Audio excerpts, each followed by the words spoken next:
아주 오래전에 삼손과 데릴라라는 영화가 있었죠. 90년대 중반에 다시 리메이크 되기도 했었고요. 아주 삼손 이야기를 진한 이 사랑 이야기로 낭만적인 접근으로 조명했던 그런 영화였죠. 기억에 남는 건 이 들릴라가 너무 예뻤다 하는 점인데, 삼손만이 아니라 누구라도 참 반할 수밖에 없는 그런 여주인공이 아주 기억에 남기도 합니다. 영화가 정작 남기고자 하는 교훈이 이 성경 이 교훈이라기보다 영화를 통해서 이 시대의 어떤 이 문화적인 이 향유를 목적으로 만들어진 그런 내용이 아닌가 싶었습니다. 17세기의 이 존 밀턴이라고요, 신라권을 쓴 저자인데, 이 사람도 삼손에 대한 글을 남겼습니다. 아주 비극적인 희곡을 남겼죠. 고뇌하는 삼손. 이 삼손 이야기는 참 여러 사람들에게 오르내리면서 문학과 또 미술, 음악, 모든 예술 영역에서 각광을 받기도 하고 또 많은 사람들이 주제를 다루기도 했습니다. 볼테르는 오막에 이 오페라 대본을 썼었고, 장 필립 라모라고 하는 사람이 곡을 붙였습니다. 보니까 생상스라고 하는 이 프랑스의 이 작곡가도 오페라를 만들기도 했습니다. 또 레오니드 니콜라예비치라고 하는 이 러시아 사람이 사슬의 메인 삼손이라고 하는 글을 쓰기도 했습니다. 가장 위대한 이 기독교 화가로 알려지고 있는 렘브란트, 이 사람도 삼손의 생애를 5점의 연작으로 남겼습니다. 삼손의 결혼이라든가 눈을 잃은 삼손, 이런 주제들이 아주 영롱하게 돋보이는 그런 작품으로 유명하죠. 또 들릴라가 삼손의 이 머리채 잘라낸 것을 가지고 달려가는 그 모습은 아주 성경을 아주 드라마처럼 보여주고 있는 그런 렘브란트의 아주 명작이 아닌가 싶습니다. 루벤스도 삼손을 그렸습니다. 그리고 작곡가 이 핸델도 삼손을 주제로 곡을 만들었습니다. 왜냐하면 삼손의 이야기에 여러 다양한 극적인 반전 요소들이 풍부하게 있기 때문에 이 성경 단순한 한 이야기로 그치는 것이 아니라 예수를 믿는 쪽이든 아니든 간에 뭔가 공통된 메시지를 줄 수 있는 보편적인 주제가 바로 이 이야기이기 때문에 그렇다 여겨집니다. 삼손이라고 하는 이름은 태양이라고 하는 뜻의 이 샘쉬라는 말에서 왔습니다. 거기에 작다라고 하는 온을 붙여가지고 샘숀이라는 말을 붙여서 결합한 그런 말입니다. 그러니까 삼손이라고 하는 이름 뜻은 작은 태양을 가리키는 거죠. 태양처럼 빛난다라고 하는 거예요. 그의 인생이 태양처럼 빛날 것이다 라고 하는 그런 예언적인 히브리 의미를 붙여서 이름을 지어줬다는 겁니다. 오늘날 영어식으로 이름을 말하면 써니라는 말입니다. 써니. 이스라엘의 역사가 블레셋 가운데 붙들려서 암흑 같은 그 수렁에 놓여 있을 때 반짝이는 태양과 같은 그런 임무를 수행하는 그런 역할을 감당한다는 그의 인생의 의미를 이름 속에 담은 것입니다. 삼손 이야기를 보면 이스라엘이 블레셋에 넘겨져서 압제를 당할 그 시기를 배경으로 쓰여진 이 13장부터 등장을 합니다. 사사기 13장부터 삼손 이야기가 등장을 해서 오늘 본문이 나오는 14장, 그리고 또 15장, 16장에 이르기까지 아주 길게 이어지는 사사기에서 가장 길게 다루어지는 이야기의 주인공이 이 삼손이라는 사사입니다. 단 지파의 마노아라고 하는 사람에게 그 부부가 자식이 없었는데 기도 중에 그 여호와의 사자가 그 여인에게, 마노아의 아내에게 나타나서 아이를 낳을 것이다. 그 아이를 나실인으로 키워야 할 것이다 라고 명령을 내립니다.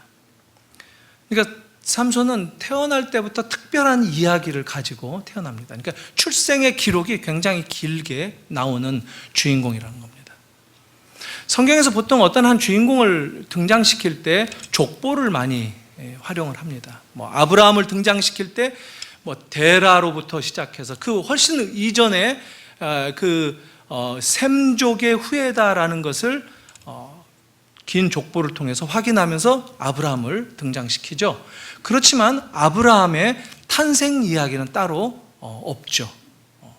성경의 탄생 이야기가 굉장히 아주 자세하게 언급되는 주인공은 모세일 것입니다. 모세 정도 되어서 출생의 이야기를 한다는 것이죠. 야곱도 태어날 때의 이 이야기를 잠깐 묘사한 적이 있는데 형의 이름을 발을 움켜잡고 나왔다고 그래서 이 야곱이라는 이름을 붙여줬다는 것이죠. 움켜쥔 자, 빼앗는 자, 이런 의미죠. 약탈자, 이렇게 나쁘게도 표현할 수 있는 이름이죠. 구약에는 그렇게 별로 출생에 관한 이야기를 소개하지 않습니다. 근데 삼손은 굉장히 자세하게 출생 이야기를 시작하면서 등장을 합니다. 신약 성경을 보면 이 출생 이야기가 같이 나오는 인물은 세례 요한 그리고 예수님 정도밖에 없습니다. 삼손이 아주 참 특별한 그런 인물로 성경에 등장한다라고 하는 것을 우리가 쉽게 짐작할 수 있습니다. 아주 이례적인 그런 등장을 보이는 셈입니다. 삼손을 치장하는 가장 중요한 개념이 있다면 나실인이다라고 할 겁니다. 나실인. 민수기 6장에 나오고 있죠. 하나님의 특별한 목적을 수행하기 위해서 태어나서 특별히 구별된 채로 삶을 살아가는 사람, 하나님께 구별된 자, 하나님께 드려진 자, 이런 의미를 가지고 있습니다. 나실이라는 게 구별한다라는 그런 뜻이죠. 제가 민수기 6장 2절부터 8절까지 한번 읽어보겠습니다. 이스라엘 자손에게 전하여 그들에게 이르라. 남자나 여자가 특별한 서원 곧 나실인의 서원을 하고 자기 몸을 구별하여 여호와께 드리려고 하면 포도주와 독주를 멀리하며 포도주로 된 초나 독주로 된 초를 마시지 말며 포도즙도 마시지 말며 생포도나 건포도도 먹지 말지니 자기 몸을 구별하는 모든 날 동안에는 포도나무 솟아는 씨나 껍질이라도 먹지 말지며 그 서원을 하고 구별하는 모든 날 동안은 삭도를 절대로 그의 머리에 대지 말 것이라. 자기 몸을 구별하여 여호와께 드리는 날이 차기까지 그는 거룩한즉 그의 머리털을 길게 자라게 할 것이며 자기의 몸을 구별하여 여호와께 드리는 모든 날 동안은 시체를 가까이 하지 말 것이요 그의 부모 형제 자매가 죽은 때라도 그로 말미암아 몸을 더럽히지 말 것이니 이는 자기 몸을 구별하여 하나님께 드리는 표가 그의 머리에 있음이라. 자기 몸을 구별하는 모든 날 동안은 그는 여호와께 거룩한 자니라. 나실인은 세 가지를 특별히 구별해서 지켜야 된다라고 민수기는 얘기하고 있습니다. 포도주를 입에 대지도 말라. 또 머리를 잘라서는 안 된다. 부정한 시체를 만져서도 안 된다. 그 가운데 머릿결은 바로 이렇게 구별된 존재로 삶을 살아가는 이 나실인인 것을 증명하는 상징이다. 그 표다라고 머리 기르는 것을 명령을 했습니다. 머리 자르지 마라 하는 것이죠. 하나씩 살펴볼까요? 굉장히 아주 의미가 있는 것이죠. 포도주를 입에 대지 말라 하는 것은 쉽게 말하면 취하지 말라는 것이죠. 깨어 있어야 된다는 거죠. 맑은 정신으로 일평생 살라는 거예요. 자기 인생이 자기 거가 아니다라는 거예요. 자기가 결정하고 자기 마음대로 자기의 뜻을 주장하는 그런 결정을 하지 말라 하는 것이죠. 술이야 성경에서 말하면 금하는 것이 아니죠. 술은 성경에서 권하는 것으로 등장합니다. 우리 한국교회는 술을 철저하게 금하죠. 여러분 갑자기 눈이 커졌습니다. 야, 이런 복음이 다 있나 하는 생각을 속으로 하시는 분들도 있겠고, 그런데 예수님이 최초로 기적을 베푸셨던 것이 가나 혼인잔치에서 물을 포도주로 만드신 것이죠. 잔치에 흥이 떨어지지 않도록 잔치를 즐겁게 흥겹게 하도록 술을 공급하신 분이시다라는 겁니다. 바울이 디모데에게 편지를 쓸 때 네 비위를 위해서 포도주를 좀 한 잔씩 하는 게 좋겠다 하는 권면의 말씀도 합니다. 구약은 거의 모든 내용들이 다 포도주 문화입니다. 그러니까 그 문화 속에 이스라엘 백성들이 사는 것을 전제로 나실인만큼은 포도주를 냄새도 맡지 마라 하는 거죠. 건포도도 먹지 말고 껍질도 먹지 마라, 씨도 먹지 말고, 이렇게 아주 엄격하게 차단을 해놓는 거죠. 예수님도 제자들과 종종 늘 이 연회를 베푸시고 먹고 마시는 것을 오죽하면 바리새인들이 먹고 마시는 것을 탐하는 자다라고 얘기할 정도로 이 포도주를 즐겨하셨습니다. 정말 우리가 이해할 수 없을 정도의 아주 놀라운 이 모습이 하나 있는데, 십자가에서 내가 이렇게 피를 흘리고 너희를 위해서 구원을 성취하기 위해서 죽을 것이다 라는 것을 말씀하시는 그 내용도 잔치에서 제자들에게 포도주를 따라 주시면서 받아 마시라 하면서 설명을 했다는 사실을 우리가 놓쳐서는 안 됩니다. 그런데 우리 한국 교회는 음주를 철저하게 금한다는 사실이에요. 이것은 종교적인 의도라든가 어떤 이유, 그리고 성경적인 근거, 신학적인 근거로 금한 것은 아닙니다.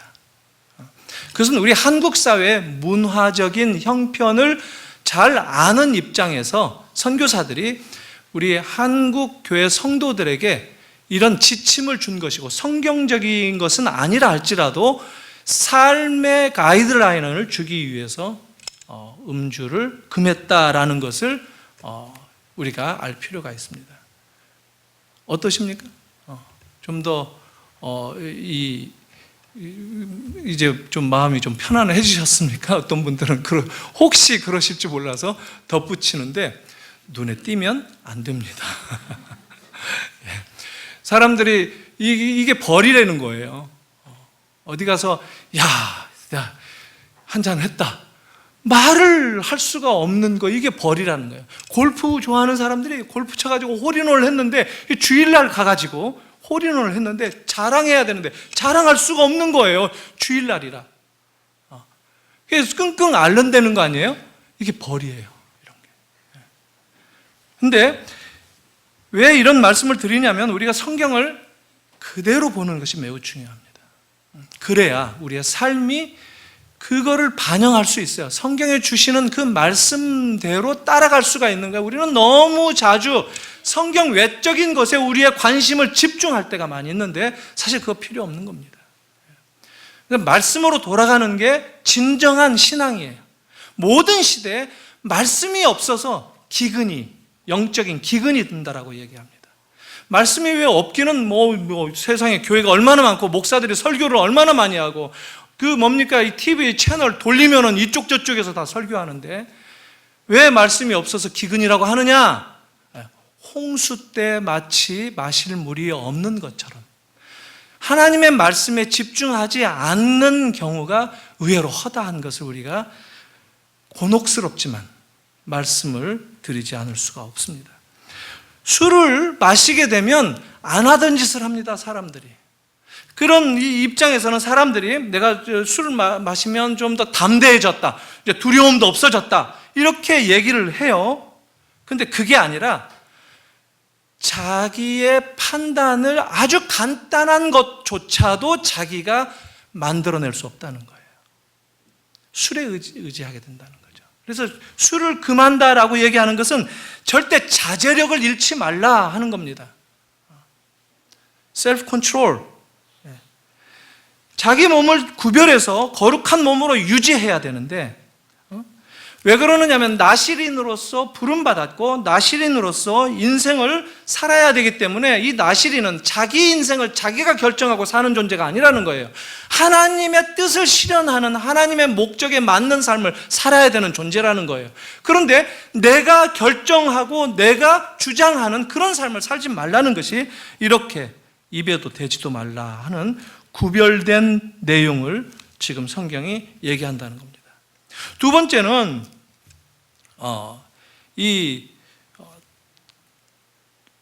머리를 대지 말라, 머리에 칼 대지 말라, 머리를 자르지 말라는 거예요. 이 머리의 문제는 어떤 면에서 보면 이것도 일종의 상징이죠. 나실인 된 것을 머리 기르는 것으로 상징으로 보여준다. 신약성의 고린도서에 보면은 바울이 얘기하고 있죠. 여자의 머리는 남자고 남자의 머리는 주 예수 그리스도고, 그래서 남자가 여자에게는 머리 역할을 한다. 그때 말하는 머리는 이 머리칼이 아니라 그냥 머리, 헤드라는 겁니다. 헤드십, 케팔라라고 하는 말이 쓰였는데요, 머리라는 거예요. 그러니까 다른 말로 말하면 주인이라는 거예요. 남자의 주인은 예수님이다라는 거예요. 그러니까 남자는 예수님을 상징하는 존재로서 머리를 이를테면 깎을 수 있는 거예요. 근데 여자는 머리를 길러야 되는 거예요. 왜냐하면 여자가 보여야 되는 삶은 주인된 삶을 보이는 것이 아니라 순종하는, 복종하는 그런 역할을 맡은 상징으로 살아야 되기 때문에, 그래서 남자는 머리를 깎아도 되지만 여자는 머리를 깎지 말라고 성경이 얘기하는 거고, 머리에 무엇을 쓰라라고, 수건을 쓰라고 얘기를 하고 있죠. 그런데 오늘날은 이런 율법적인, 구약의 율법적인 것들이 그대로 꼭 지켜져야 되는 것은 아니죠. 머리 숏커트 할 수 있습니다. 있지만, 그러나 자연적으로는 여전히 이런 상징성은 계속되고 있는 것도 우리가 기억할 필요가 있다는 거예요. 가급적이면 짧게 미는 것은 바람직하지 않다는 거예요.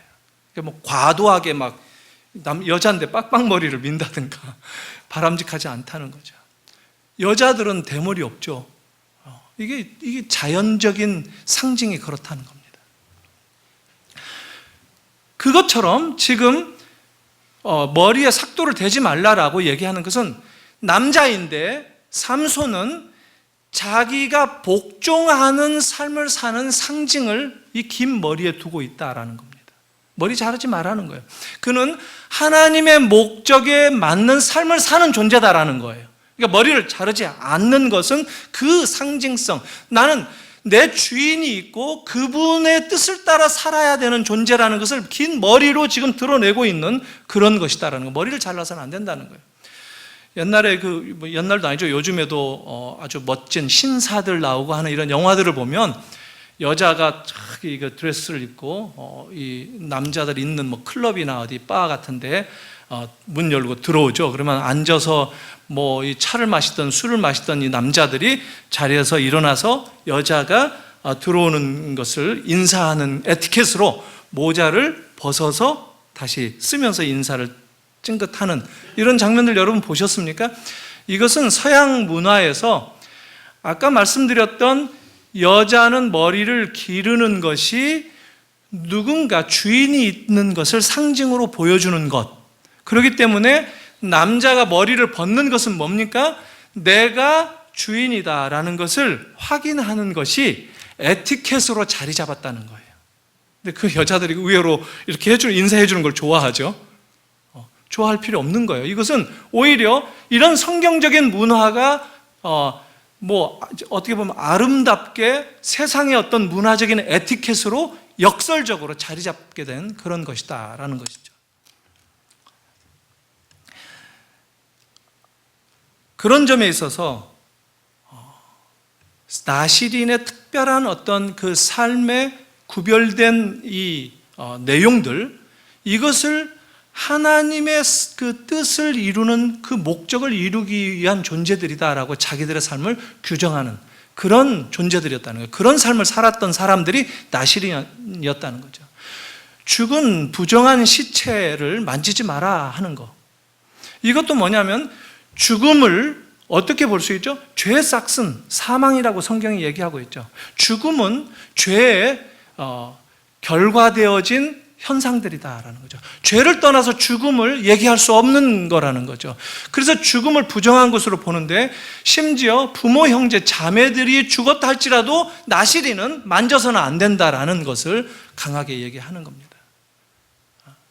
그러니까 우리의 이 죄를 가까이 하지 못하고 하나님 편에 서겠다, 죄를 멀리 하겠다, 죄 근처에는 가지도 않겠다라고 하는 이런 구별된 삶을, 이 죽음을 만지지 않는 것으로 나시린에게 주어지고 있다라는 것입니다. 이건 일종의 상징성이라는 거예요. 그런데 우리가 아주 깜짝 놀라는 것은 삼손 이야기를 성경을 통해서 계속 읽어가다 보면 우리 마음이 아주 어두워지고 답답해집니다. 삼손은 어느 구석에서도 하나님의 사람으로서 나실인으로서 구별된 그런 믿음의 모습, 하나님이 그를 들어서 이스라엘을 구원하시겠다라고 하는 믿음의 영웅적인 면모를 전혀 찾아볼 수가 없다는 겁니다. 그냥 오히려 더 나약해요.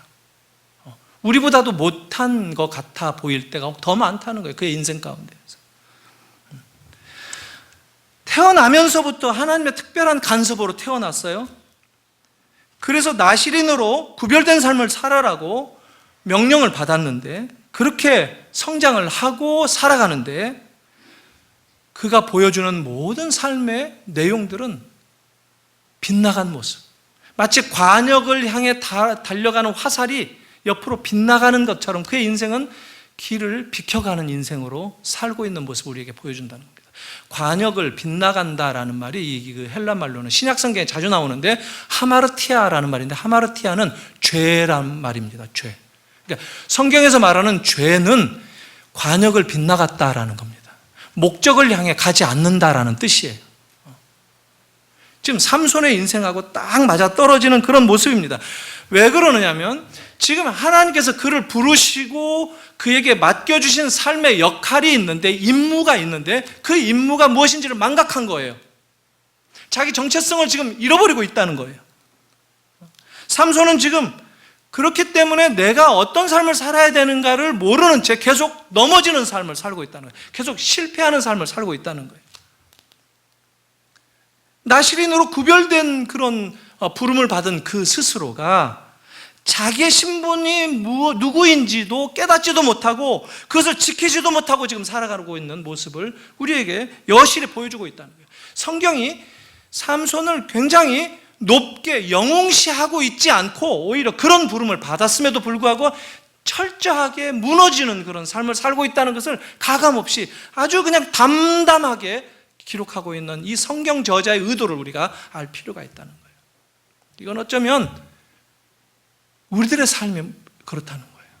우리가 그런 모습으로 산다는, 그걸 돌아보라라고 성경은 계속해서 얘기하고 있는 것일 수도 있다는 겁니다. 혹시 관역을 빗나간 채 있지는 않는가? 지금 내가 누구인지 정체성을 망각하고 있지는 않는가? 이것을 지금 한번 돌아보라는 거예요. 내가 하나님께 이런 목적을 가지고 태어났는데, 그리고 하나님이 특별하게 나를 찾아오셨고 나를 불러주셨고 나에게 임무를 맡겨주셨는데 나만 그것을 잊어버린 채 방황하고 있지 않는가 하는 것을 이 삼손의 모습을 통해서 우리가 배워야 될 필요가 있는 것이 지금 이 사사기를 쓴 저자의 입장이었다라는 것입니다. 오늘 본문의 이 수수께끼 내용도 삼손의 그런 무너진 삶의 내용을 배경으로 기록된 것입니다. 수수께끼 내용이 뭐냐면 자기가 사자를 맨손으로 때려잡았던 그 경험에서 나온 이야기입니다. 염소를 찢듯이 그냥 쉽게 사자를 죽였다는 거예요. 사자가 가장 용맹하고 동물에서 동물의 왕 아닙니까? 그 왕을 삼손이 그냥 아주 쉽게 죽여버렸다, 이 얘기를 하는 겁니다. 근데 이것도 좀 좋은 얘기가 아니에요. 삼손이 지금 그래서 우리는 이런 구조를 그냥 넘어뛸 때가 많아요. 이거 삼손은 역시 다르다. 정말 용맹하구나. 이스라엘 구원에도 충분할 만하다. 그게 아니고 죽음을 대지도 말아야 할 나실인이 죽음을 만들어내고 있다는 사실이에요. 놀랍죠? 이 이야기가 주어진, 수수께끼가 주어진 배경도 지금 혼인잔치가 벌어지고 있는 거예요. 누구의 혼인이냐면 자기의 혼인잔치예요. 자기. 7일 동안 계속되고 있는 이 혼인잔치는 가나안의 풍속입니다. 신랑이 신부의 집에 가서 처가에서 머물면서 7일 동안 동네 사람들을 초청하고 술을 먹이고, 예수님의 가나 혼인잔치에서의 기적도 그 잔치, 혼인잔치 기간 동안에 일어났었던 일입니다.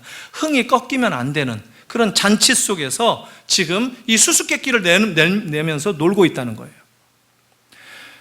근데 그 신부는 누구죠? 딥나의 여인이죠. 블레셋의 여인이에요. 나실인인데 블레셋의 여인을 사랑한다고 부모에게 그리 장가가겠다고.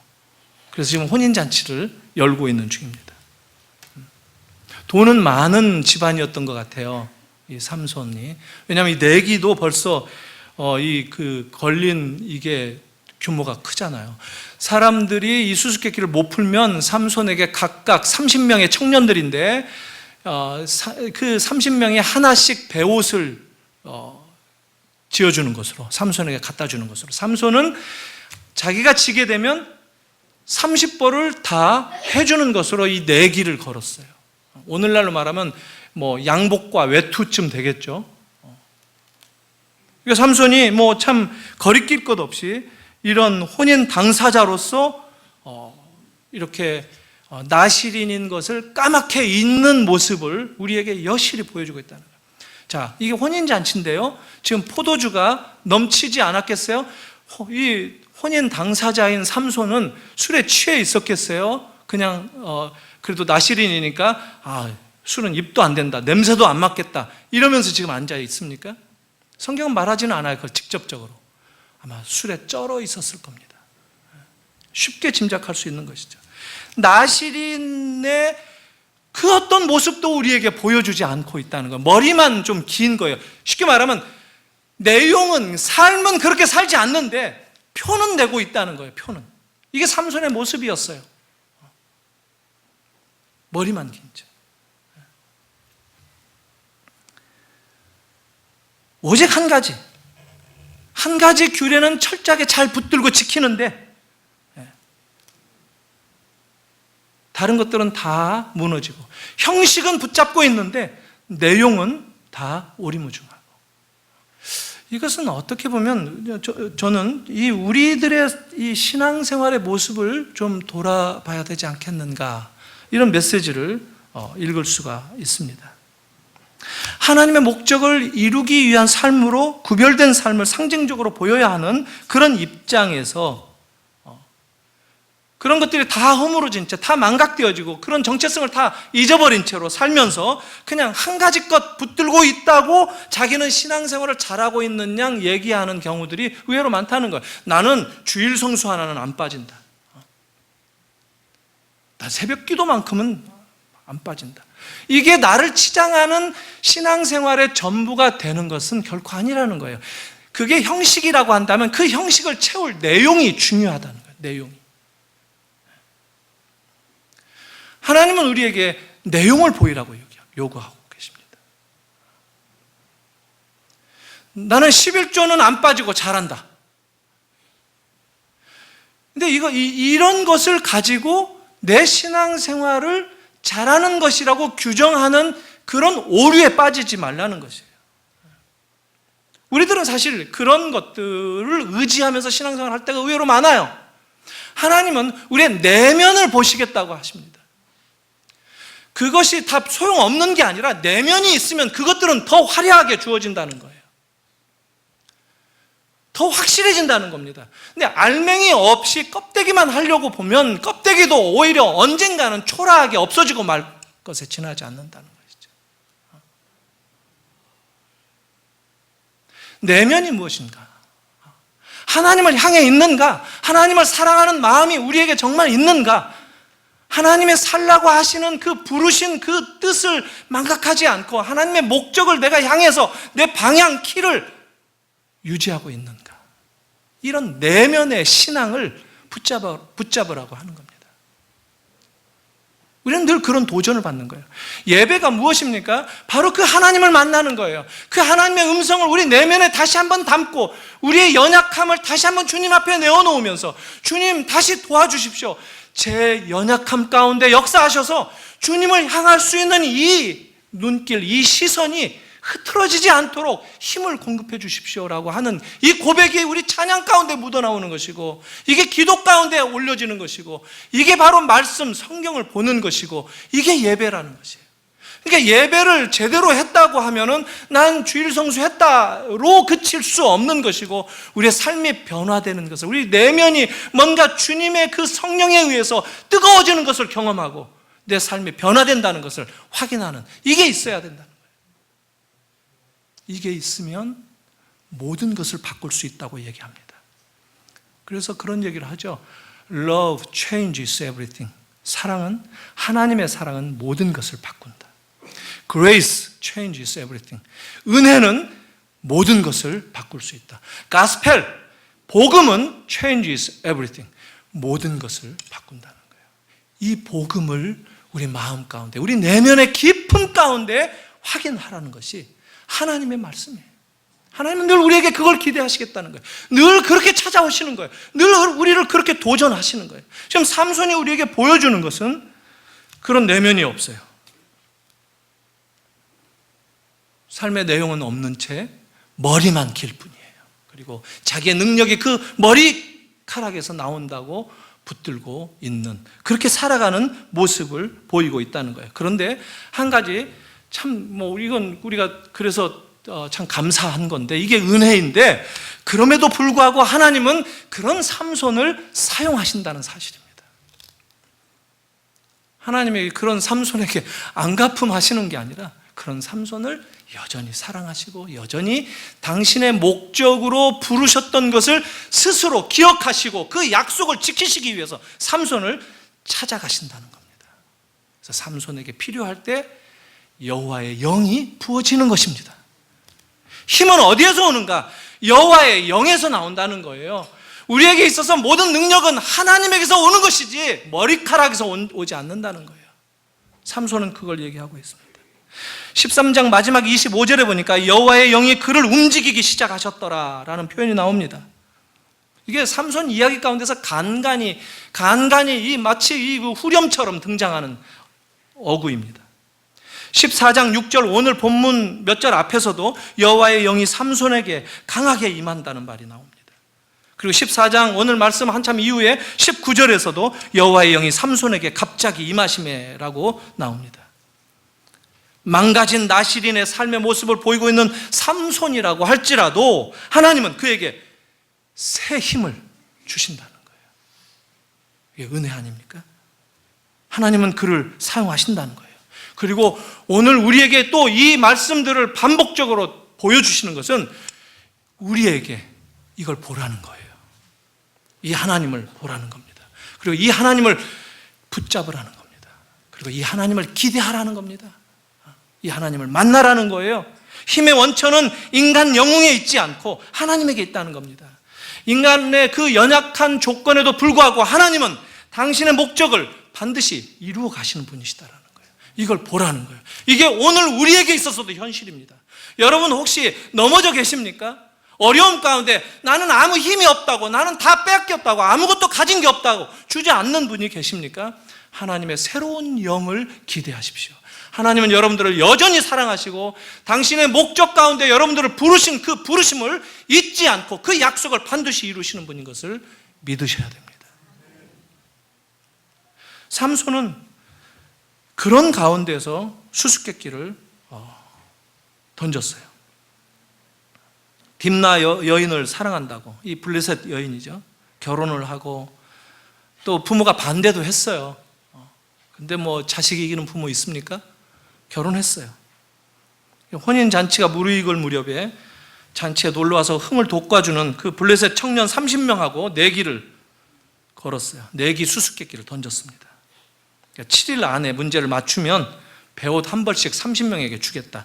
아니면 반대로 너희가 나한테 줘야 된다. 이 수수께끼 문제가 뭐냐면 먹는 자에게서 먹는 것이 나왔고 강한 자에게서 단 것이 나왔다. 이 우리말 성경 번역을 조금 바꿀 필요가 있습니다. 왜냐하면 삼손 수수께끼는 히브리어 첫 그 음절이 어떻게 시작하냐면 맴이라고 하는 M자로 시작합니다. 우리말로 말하면 미음자로 시작해야 된다는 거예요. 그래서 앞에 우리말 먹는 자에게서 먹는 것이 나왔고 이게 맞췄죠. 근데 뒤에도 M자로 똑같이 미음자로 나와야 되는데 지금 이게 틀어지고 있어요. 강한 자에서 단 것이 나왔다고 얘기를 했죠. 번역을 좀 이렇게 한번 바꿔보려고 이렇게 단어 이게 찾아보니까 조금 의미가 좀 빗나가더라도 이거 굉장히 중요합니다. 왜냐하면 수수께끼이기 때문에. 이게 히브리어를 몰라서는 수수께끼 답을 찾을 수도 없거니와 삼손의 경험을 모르는 사람은 수수께끼를 맞출 수가 없어요. 그러니까 이 수수께끼는 말 그대로 수수께끼예요. 하나님 외에는 누구도 풀 수 없어요.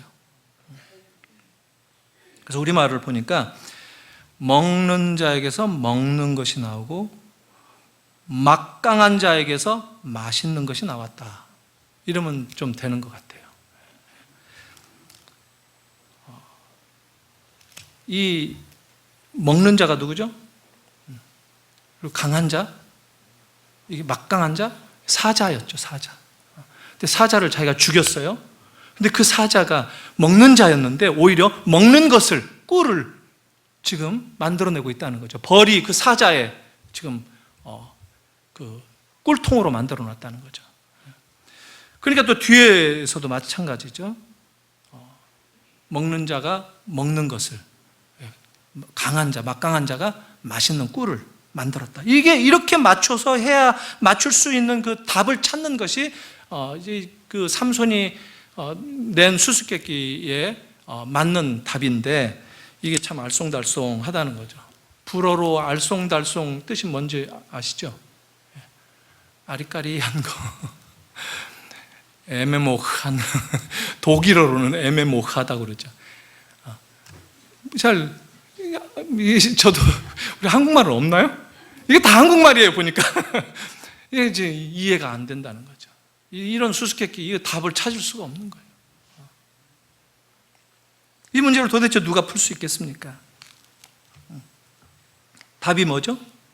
답도 역시 M자로, 미음자로 답을 해야 되겠죠? 무엇이 꿀보다 달겠으며 무엇이 사자보다 강하겠느냐? 이게 답인 거예요. 단 것은 꿀이고 강한 것은 사자다. 무엇이 사자보다 강하겠고 무엇이 꿀보다 달겠는가? 근데 이 삼손이 이 수수께끼를 낸 의도를 잘 보면요, 굉장히 자신감이 있었던 것 같아요. 사자를 막 염소 찢듯이 죽였잖아요. 지가 힘이 있는 것으로 아주 강한 자를 자기가 잡아버린 거 아니에요. 무참하게, 무력하게. 그래서 그 강한 자를 자기의 힘에 의해서 먹는 것을 만들어내는 그런 이 내용으로 만들었다. 자기 스스로는 그걸 자기가 했다라고 생각하는 그 자신감이 있었던 것 같아요. 그렇기 때문에 삼손은 어리석은 이스라엘을 대표하고 있습니다. 이스라엘의 구원을 이루기 위해서 힘에 대해서, 블레셋이라고 하는 거대한 이 힘의 세력에 대해서 힘으로 맞설 수 있다는 그 자신감을 지금 보이고 있다는 것이죠. 이게 그때 당시에 이스라엘이 처해 있던 운명적인 형편이었다라는 거예요. 그들은 힘이 필요했어요. 하나님이 그들의 편이고 하나님이 그들의 힘이다라는 것을 생각하는 것 말고, 하나님이 아닌 그들의 이 현실적인 이 힘을 이길 수 있는 정도의 더 큰 힘, 이걸 찾은 거예요. 나시린이면서도 이방 여인을 사랑한다고 이방 여인과 결혼하는 삼손을 한번 생각해 보십시오. 하나님을 사랑한다고 하지만 실상은 이방 문화, 이방 종교, 이것을 힐끗거리는 그런 가련한 신세로 지금 전락되어 있는 삼손의 모습을 보는 것 아닙니까? 하나님을 사랑한다고 하지만 실상은 아니라는 거예요. 이것도 오늘 우리들의 모습을 한번 비춰보라는 겁니다.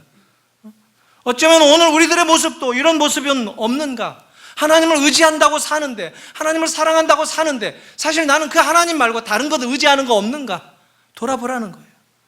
나는 세상을 의지하거나 세상에 있는 그 어떤 것으로 내 삶을 치장하기를 더 원하는 것은 아닌가? 정말 내가 진심으로 하나님을 사랑한다라고 얘기할 수 있겠는가? 그것을 확인해 보라는 겁니다. 삼손은 힘을 의지하는 그런 블레셋처럼, 그런 이방 가나안 문화처럼 힘은 자기 자신의 머리에서 나오니까 이 힘으로 맞설 수 있다라고 그 힘을 의지했던 것 같아요. 그래서 그 내용상으로 나시린인 것을 확인하고 말 것도 없이 그냥 그 상징만 붙들고 하나님을 당연시 여겼던 것 같아요. 그런데 블레셋에 의해서 자기 머리에서 나오는 모든 힘이 다 빠져나갔던 것을 느꼈을 때 어땠습니까? 그는 무력한 존재가 되었죠. 두 눈이 뽑혀서야 진실을 대면한 셈입니다. 두 눈이 뽑히고 난 다음에 블레셋의 진영에 끌려가고 비로소 그 자신의 무력감을 절감하면서 그제서야 블레셋의 그 두 기둥 사이에 그가 섭니다. 그리고 그가 다시 힘의 원천이신 하나님께 간구합니다. 힘을 달라고. 그리고 하나님의 그 요구 앞에 순종할 것을 다짐하면서 원래 하나님이 자기를 불러주셨던 그 목적에 걸맞는 자기 이해를, 자기의 확인을 하면서 힘을 간구했을 때, 기도했을 때 하나님은 새로운 힘을 그에게 부어주셨습니다. 그리고 그는 마침내 하나님이 주신 그 새 힘을 통해서 이스라엘을 구원합니다. 여기서 우리는 삼손이 힘을 발휘할 수 있는 근거가 머릿결에 있는 것이 아니라 오직 여호와의 영이 그에게 임할 때뿐이라는 것을 분명하게 확인해야 됩니다.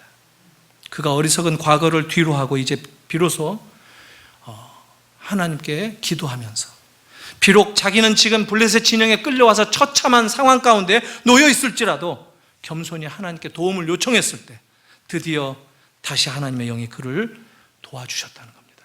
다시 그에게 임했다는 겁니다. 그래서 늦었지만 자기 생명을 던져서라도 주님께서 그에게 맡겨주신, 그를 부르신 그 목적에 걸맞는 소명과 사명을 이룰 수 있었던 그 이야기가 삼손의 이야기다라는 겁니다. 히브리서에서도 삼손은 나옵니다. 믿음장에서 믿음의 영웅으로 묘사됩니다. 그러나 우리가 보듯이 삼손은 믿음의 영웅이었던 것은 성경에 그렇게 인정해주는 은혜의 기록이지, 그의 살아가는 삶의 모든 과정은 아주 실패하고 넘어지고 연약하고 터무니없는 문제, 이슈에 휘말려들고 했던 인생인 것을 우리가 보는 것입니다. 이 말씀은 오늘 우리에게도 은혜를 줍니다. 왜냐하면 우리가 바로 그렇게 삼손과 같은 연약한 존재이거든요. 우리가 그렇게 언제든지 넘어질 수 있고 언제든지 무너질 수 있고 언제든지 하나님 사랑한다고 하지만 또 세상의 유혹 앞에 넘어질 수 있는 그런 삶을 사는 게 우리들이기 때문에 이런 우리들도 하나님은 그래도 포기하지 않으신다는 거예요. 이게 사사기가 주는 메시지입니다. 사사기는 하나님을 말씀하는 거예요. 사사 이야기를 다루는 것이 아니에요. 하나님께서 그들의 그 현재적인 어떤 그 암울한 상황에서라 할지라도 당신의 구원하시는 계획과 목적을 포기하지 않으신다라는 거죠. 이게 우리가 사사기를 통해서 직면하는 하나님의 은혜입니다. 사랑하는 성도 여러분, 우리들도 이렇게 삼손처럼 순종을 다하지 못한 것, 우리의 삶 가운데 그리고 예배 때마다 기회가 주어질 때마다 주님 앞에 고백할 수 있기를 바랍니다. 그게 우리의 자존심을 무너뜨리는 것이 아닙니다. 그것은 우리의 연약함을 주님께 내어 보이고 주님께서 다시 만져주실 것을 기대하는 진정한 신앙의 고백이고 신앙의 행위입니다. 이것이 없어서 인생이 무너집니다. 이 기준이 없어서 교회가 무너지는 겁니다. 하나님 앞에 있는 그대로 내 힘을 의지하고 살아왔던 내 자신을 이제 내려놓겠습니다. 잘못했습니다. 이제 내 힘 의지하지 않겠습니다. 주님 뜻대로, 주님 뜻 바라보면서 주님 힘 주시는 거 의지하고 그거 붙들고 살아갈 것을 다짐하겠습니다.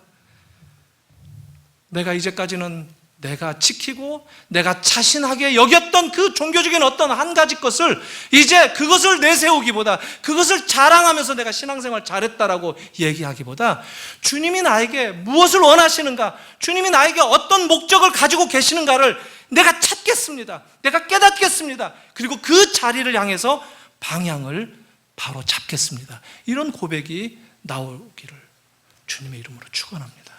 주님이 여러분들에게 힘을 주실 것입니다. 그리고 이 고백대로 살아갈 것을 권합니다. 자녀들에게도 이 고백을 가르치십시오. 가르치실 때 그냥 막 이래라 저래라만 하시지 말고, 그렇죠, 뭐 사과가 있고 배가 있는데 부모가 사과가 정말 맛있는 거다, 사과가 건강에 좋은 거다, 사과 정말 좋다, 사과 많이 먹어야 된다 하고 정작 자기는 배 깎아서 먹어요. 배만. 그럼 애가 뭐라고 생각하겠어요? 배가 더 맛있는 거 아니야? 이게 우리들이 신앙생활을 자녀들에게 제대로 본을 못 보이는 그 지점입니다. 같이 사과 깎아 드시면서 사과 맛있다, 자 입에 넣어주고 반쪽은 내가 먹고, 이런 삶을 살아야 되는 거예요. 삶의, 신앙생활의 삶을 우리가 순종하고 하는 것도 그것을 노력해야 된다는 거예요. 우리의 연약함을 주님 앞에 내려놓는다는 것은 이건 뭐 특급 변호사 이런 변호사도 없죠. 주님이 우리의 모든 연약한 것을 대신 짊어진다고 하시잖아요. 그분은 의로우신 분이에요. 그분은 죄가 없으신 분이에요. 이 인간 변호사들, 세상의 법정에서 서서 우리를 변론하고 때로는 우리의 재판 가운데 참여하는 그런 변호사들은 그들도 흠이 있어요. 그들도 죄인이에요. 그렇지만 어떻게든 우리가 잘못한 것을 살짝 문질러 주면서 용서해달라고, 정상 참작을 해달라고 잘 설명을 해서 호소를 하죠. 변론을 하겠죠. 근데 주님이 변론하는 것은 그게 아닙니다. 내가 다 지불했습니다. 이건 죄입니다. 죽어야 될 죄입니다. 그런데 그 모든 죄값을 내가 치렀습니다. 이제 무죄 선언하십시오라고 얘기를 하는 분이 주님이라는 거예요. 우리의 연약함을 그 주님 앞에 마음껏 내려놓아도 된다는 거예요. 이게 기독교의 복음입니다. 그 주님을 만나시고 돌아가시는 여러분 되시길 바랍니다. 기도하겠습니다. 하나님 아버지, 은혜를 감사합니다. 우리의 연약함 속에서 때로는 주님을 의지하지 못하고, 때로는 주님의 우리를 부르시고 우리의 삶을 통해서 이루라고 계획하신 우리의 인생의 목적을 저희들이 놓칠 때가 얼마나 많은지 이 시간 말씀을 통해서 일깨워 주시니 감사합니다. 주님, 우리의 연약함을 도와주시기를 간구합니다. 우리의 삶의 순간순간 속에서, 하루하루의 우리의 삶의 발걸음 가운데서 주님 손잡고 한 걸음 한 걸음 움직이기를 원하오니 주님, 저희들을 불쌍히 여겨주시고 우리를 인도하여 주시옵소서. 어떠한 어려움 가운데 처해 있다 할지라도, 또 어떤 실수로 어떤 어려운 그런 환경 가운데 내 던져진 채로 아무도 나를 돌보는 이가 없다고 여겨지는 그런 슬픔 가운데 있을지라도 주님이 나를 찾아오신다는 것을 기억하게 하시고, 주님은 바로 그 약속을 반드시 이루시는 분인 것을 믿음으로 보게 하셔서 그 주님과 더불어 아름다운 삶을 회복하는 우리 모든 주의 백성들 되게 하여 주시옵소서. 예수님의 이름으로 기도하옵나이다. 아멘.